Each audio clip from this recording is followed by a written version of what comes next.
revolution will not be televised. There will be no pictures of pigs shooting down brothers on the... All right, good afternoon, North Carolina. This one's for you. This one's for us, us. Who am I? Dr. Kimberly Muktarian, and I bring you greetings all the way from the city of Raleigh. Raleigh PAC means Police Accountability Community Task Force. We're sending out an SOS across this state. That's right. Why? Because we want to know, have you been molested, arrested, or murdered over marijuana? And I know you said murdered over marijuana. Yes. Police officers are out here killing people because they saw a bag of weed on the dashboard. And yes, we've had other murders at our own hands because someone robbed somebody. And so we're going to send out a shout out to the family of Taheem Lassiter, Tariq Tacomi, Daryl Williams, whoever you are out there. If you are locked up, if you've been strip searched, touched, fondled, molested over marijuana, we send our love and we say to you, it's time for us to tell the story. Why? Because the plant belongs to us all, and we all know it's legal because God gave it to us. And he didn't make it for just one class of people or one state. That's our foolishness. It is time now to ask the question. We know the plant is legal, but are we legal? And that is the real question. Because I know the state of North Carolina told us that they wouldn't legalize recreational marijuana because it has to only be medicinal. But we all know that's not true for every plant, because the state of North Carolina and the federal government have legalized tobacco, which has zero medicinal purposes and will kill over 480,000 citizens a year here in the United States of America.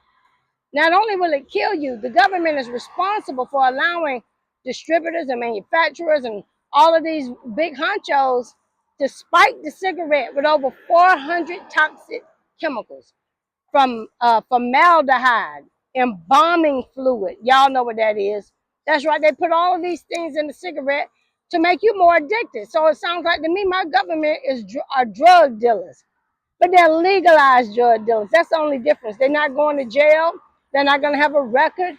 In fact, they'll give you a grant just to be quiet. That's right. They'll give our educated black folks a grant for us to go sit down and be quiet while our children run back and forth to our corner stores to continue purchasing that or e-vapes, the next grade up, bubblegum flavor, grape flavor, and have our children strung out and stabbing each other in the schoolhouse. Come on, Wake County, y'all know what I'm talking about. I get these calls all the time while our children are stealing vapes and cartridges and smoking out of that vape machine. But this is nothing but an extension of slavery and slavery funds that they owe. Instead, they still got us addicted.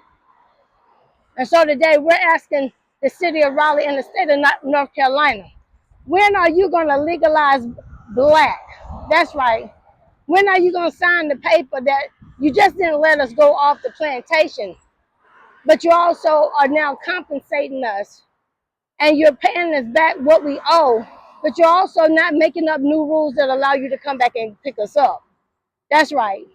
And so when they say we smell marijuana, you say no, we smell racism, because we all know it's not about what is legal, it's about who is legal. That's right. R.J. Reynolds and them are not going to jail, but death by distribution, even though they kill thousands of people a year.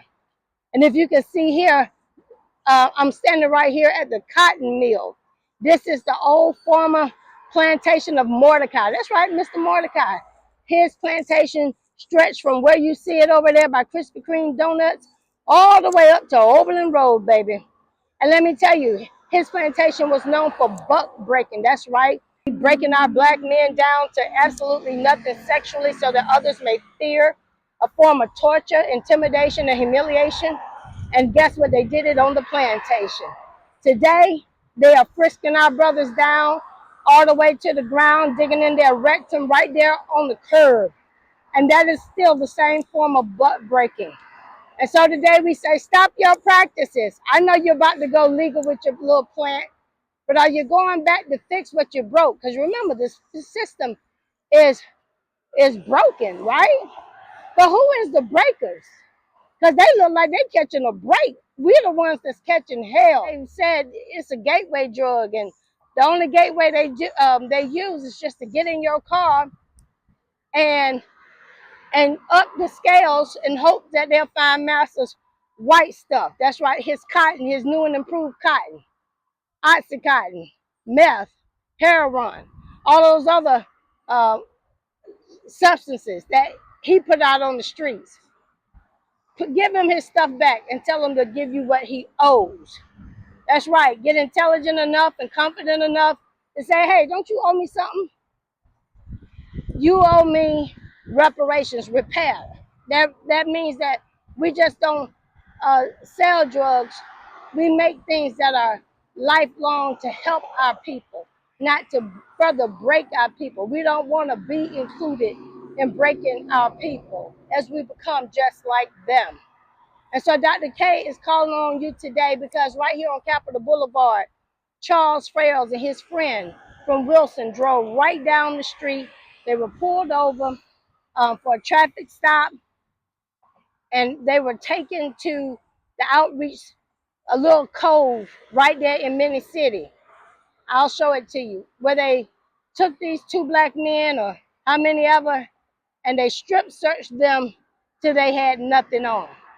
When they finished, they kicked one of them out right on the curb and said, find your way home. Now, you talk about slavery where you are used, abused, and disregarded, discharged. This is how our police departments are allowed to treat our people.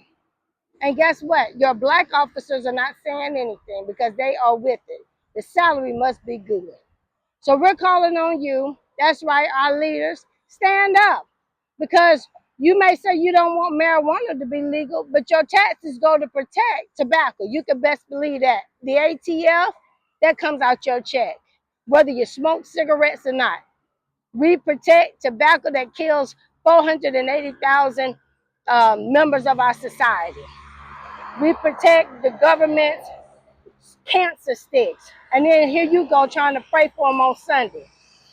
I tell you what, America, it's time to put down the hypocrisy. And we're right here in the capital of North Carolina. Either we're going to be righteous, we're going to be right, and we should be first in flight. Sending out our love across the city. If this is you, you've been molested, arrested, and murdered, we're going to get your money back. We can't get your children back who are dead in the ground, but we will stop the next generation from dying over lies from legislation. That's right, lies from law. Lawyers, liars. That's right. We have some righteous lawyers. We love you, Don Blagrove, and others who stand with us. But I tell you what, we got to rise up and do what's right. Will not be televised. There will be no pictures of pigs shooting down brothers on the instant replay. There will be no pictures of pigs shooting down brothers on the instant replay.